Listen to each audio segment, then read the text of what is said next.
नमस्कार, म सुजन दयाली। अहिले चाहिँ म क्लासमा छु। 2-3 दिनपछि चाहिँ ग्याप गरेँ, त्यसपछि म क्लासमा आएको छु।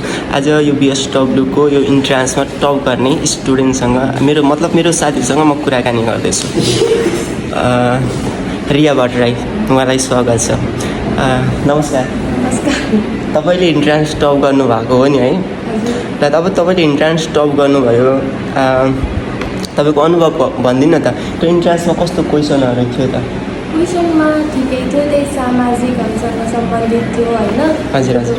हिस्ट्रीहरूसँग रिलेटेड थियो। हजुर हजुर। त्यस्तै थियो। सरले मलाई वर्ल्ड कपको बारेमा हल्का पढ्नु, त्यसको पनि आउन सक्छ भन्नुभएको थियो, तर त्यो चाहिँ आएन। ए ठिक छ। अब यस्तो एउटा कुरा सुन नि त, जस्तै अब के छ भन्दाखेरि अझै पनि एडुकेसन त अझै खुल्ला छ नि त होइन। कतिपय चाहिँ मान्छेहरू चाहिँ अब यो +2 सकिसकेपछि के पढ्ने भन्ने कुरामा चाहिँ निकै कन्फ्युज भएर उनीहरू अलमल परेर बसिरहेको हुन्छ नि त। पक्कै पनि उहाँहरूले यो भिडियो हेर्नुभयो भने उहाँलाई अलिकति सजिलो पनि हुन्छ। भन न त, अब यो बिएसडब्ल्यू कस्तो खालको विषय हो त? यसले हामीलाई पछि गएर कतिको हाम्रो भविष्य फ्युचरमा कतिको राम्रो गर्छ यो पढिसकेपछि? बिएसडब्ल्यू चाहिँ मेरो विचारमा एकदमै राम्रो सब्जेक्ट हो। यसले चाहिँ मान्छेहरूको व्यक्तित्व विकास गर्छ।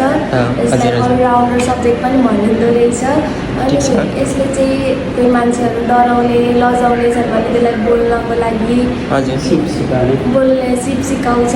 अनि डाटा कलेक्सनहरू गर्नुपर्छ।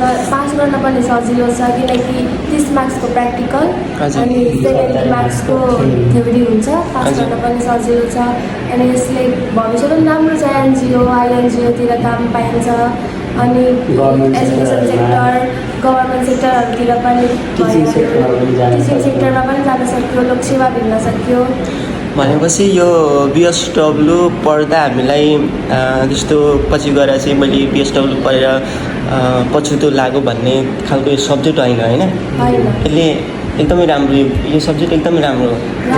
एकदमै राम्रो। कमै मान्छेले पढ्छन्, त्यस कारणले यसको कति मान्छेले बुझेको पनि हुँदैन नि त बिएसडब्ल्यू भनेको के हो होला। कति मान्छेले बुझ्दैन, त्यो पनि हो। हाम्रो सुजन दियाली सरले जानकारी हामीले गराएको छौँ। यदि तपाईँ इच्छुक हुनुहुन्छ भने हाम्रो तपाईँकै गाउँठाउँमा भएको भनौँ न हाम्रो पत्री मल्टिपल क्याम्पसमा आएर यो भिडियोमा तपाईँले अझै बुझ्नु भएन भने यहाँ सरहरूसँग प्रत्यक्ष तपाईँले बुझेर पनि राम्रो जानकारी लिएर बिएसडब्ल्यूमा जोइन गर्न सक्नुहुन्छ है त। र अब लास्टमा तपाईँले के भन्न चाहनुहुन्छ? हजुरलाई पत्री बहुमुखी क्याम्पस आउन चाहनुहुन्छ भने हामी स्वागत गर्छौँ। बिएसडब्ल्यू एकदमै राम्रो सब्जेक्ट हो। सोच्नुहोला, बुझ्नुहोला अनि आफ्नो भविष्य आफै निर्माण गर्नुहोला। हस् त, धन्यवाद यहाँलाई। धन्यवाद। र म पनि यहाँबाट बिदा हुन चाहन्छु। तपाईँले इच्छुक हुनुहुन्छ भने के पढ्ने, कस्तो पढ्ने